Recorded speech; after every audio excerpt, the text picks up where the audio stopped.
Well, welcome back to part 5 of my series, Getting Started with Basic Electronics for Beginners, Do-It-Yourself Guitar Effects.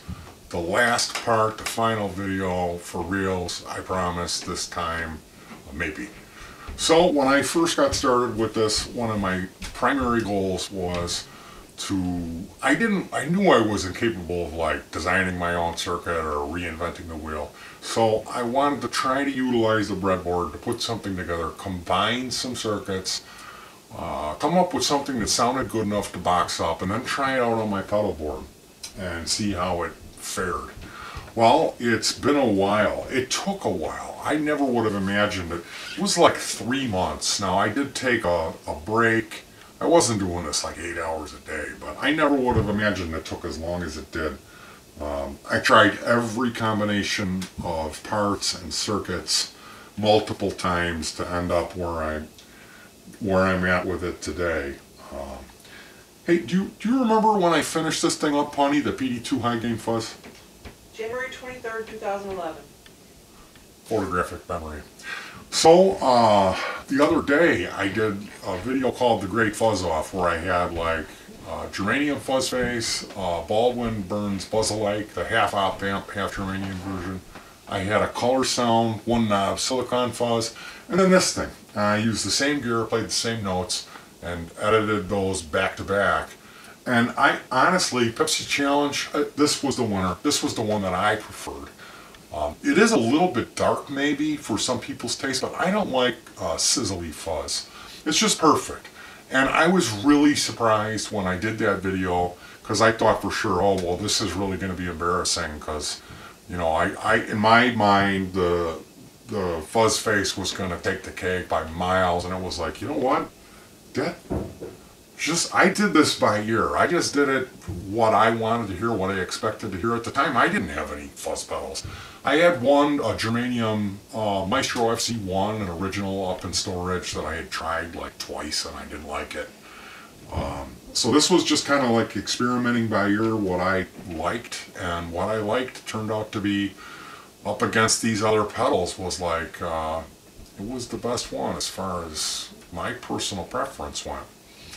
No bias involved, I swear. Anyway, what we have here, you can Google image search NPN boost, and you'll see a bunch of different schematics and layouts. Gustav Smalley designed this circuit.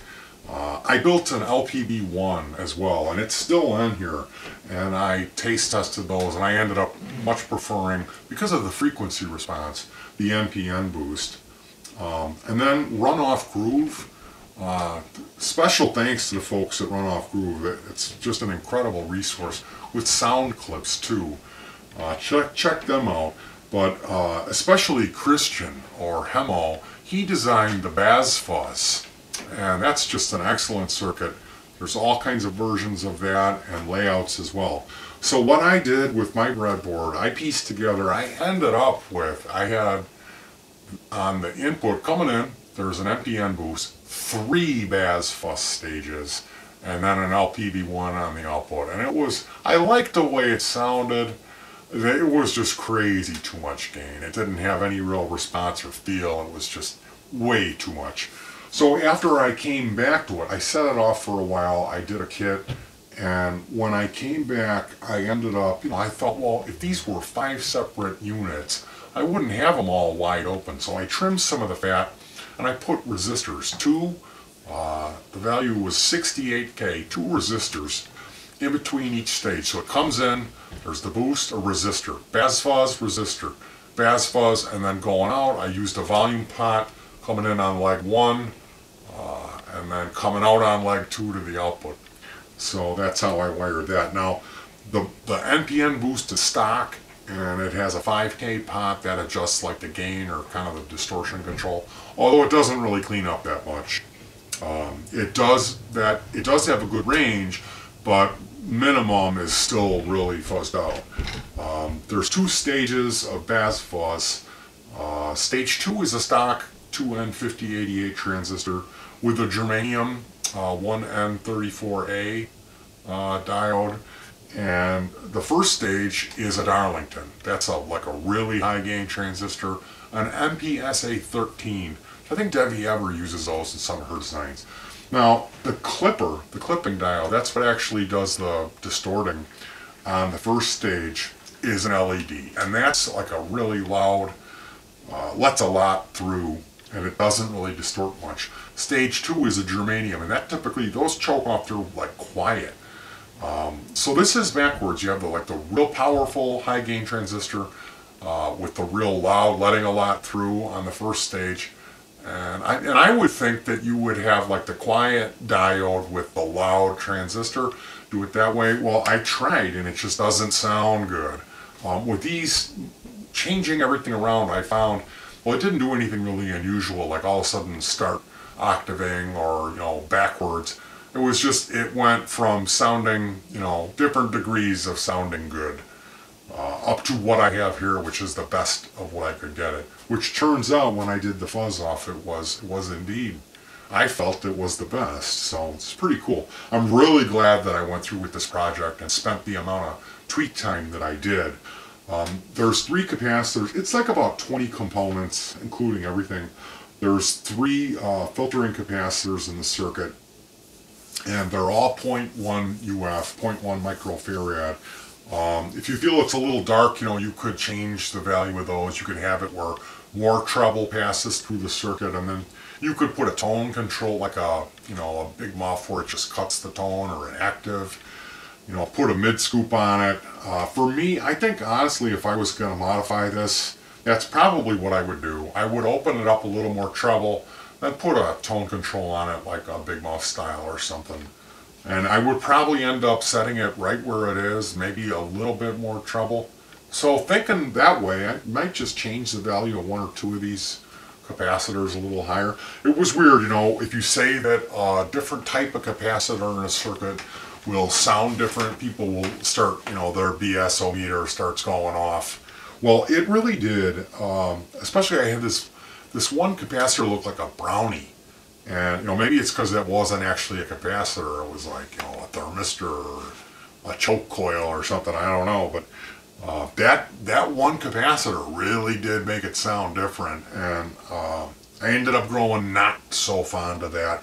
I used these clear yellow, like chiclet looking, I don't know if they're like wire wrap capacitors, but that's what I used when I boxed it up too. Now, both, like I said, Google image search for Bazz Fuss or brought me to these Vero layouts. I don't know how to use the software to make my own Vero layout yet. Like Paul in the lab does this, Pinch Me Photon, I think he uses do-it-yourself layout creator. So I downloaded some Vero layouts and I kind of just pieced it together from looking at those. Where I needed substitutions or to add a part, it really isn't that complicated, these circuits, so it was not that challenging putting it together. If anyone is interested in this circuit, I used Microsoft Paint, and I combined 2 schematic images and to lay it out, and so I got a schematic. I changed all the values and put some notes on that document, so I do have that if anyone is interested. But the point of this series was to show you what I accomplished with the breadboard, how I accomplished it. I will do a quick demo so you can hear what it sounds like. I would encourage you to check out the fuzz off and hear how this compares against these other more well-known circuits. But the real point is that going into this hobby, you don't want to necessarily, if you know a lot about electronics, you shouldn't be watching these videos. But the process of going through this breadboard is beneficial in so many different ways. That's what I wanted to try to illustrate through these videos. Try to hit home was, not only do you learn about the circuit, but you learn about the individual components. You also get to customize the circuit to tailor your rig or what you want it to sound like. And then there's these options of like combining circuits, or if you were going to design a circuit, this would be the only way to go. They have that Spice software. I've never tried that, but to me, I know, and I don't want to offend anyone or step on anybody's toes. Everyone has different tastes. But I couldn't imagine myself utilizing digital simulation of an analog circuit especially when I have a breadboard and I can just kind of pop the stuff in there so quickly and immediately hook it up and get results. Especially if you have, you know, convenient, if you have like a Beavis board, I mean, I can't even imagine how easy that is.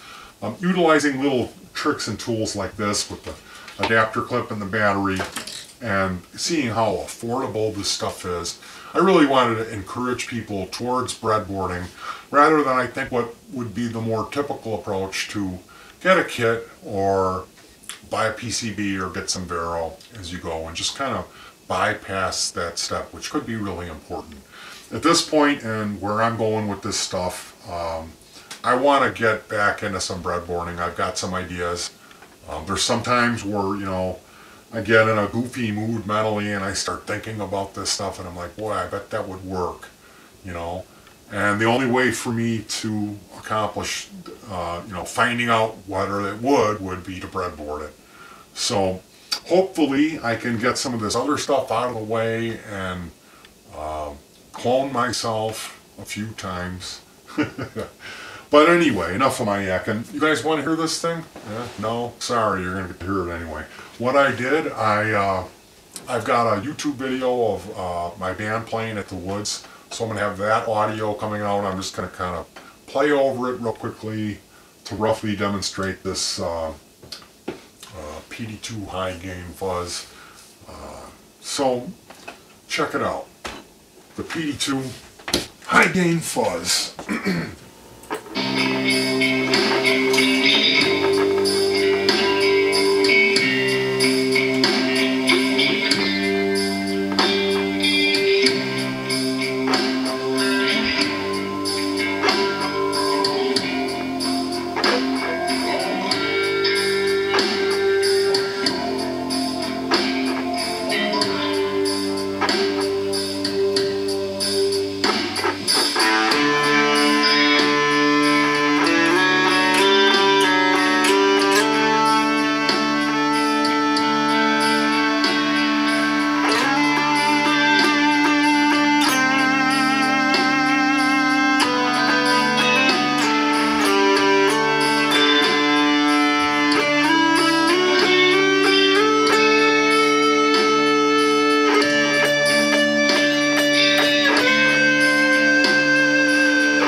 So there you have it, the PD2 high gain fuzz, flawless lead performance.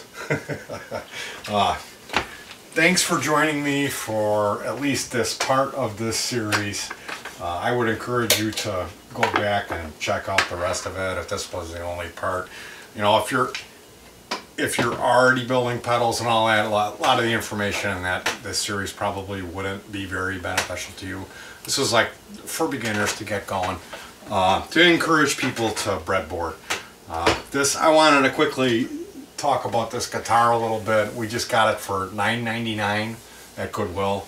It's a Decca. I believe these were made by Tiesco maybe, or the company that made Tiesco. I'm not really sure. It's got a gold foil pickup. My daughter fell in love with it at Goodwill. It's missing the binding on this side here, but other than that, it was in pretty good shape. Missing the, what do you call that, the bezel on actually the high E, but I kind of caught a little section of a ballpoint pen like the kind you used to get from the bank, and that fit in there. Someone had painted the tuners gold, so we had to remove that. That was really frustrating. But the gold foil pickup, I was really impressed. Now I haven't tried this on I'm using this little Hodad mini amp with a just some speaker. I don't know what speaker's in there, but I was really impressed with it's microphonic. It picks up like a microphone, like, you know, any noise on the guitar is amplified through here, which probably isn't great, but wow, this thing just it's clear. It's got this like presence. That's really cool. So special thanks to Dahlia, to Deet, for falling in love with this. I really did not want to spend the 10 bucks for this guitar. But I put a bridge on it. I put a brass bridge from my old Lotus Les Paul copy. I'm going to have to get a bridge for this. So it is going to cost me a little bit of money. But what a cool little junker beater guitar with a noisy pickup on it. Well, thank you so much for supporting my channel, everything that I do. You know, I love doing this type of stuff. You can probably tell for how long I run my mouth. But I really do appreciate your views and all you guys that comment. That's really nice of you to take the time to let me know you appreciate what I do. Special thanks to my family, my kids, and my wife for everything they do for me. My wife is here helping me make the video tonight.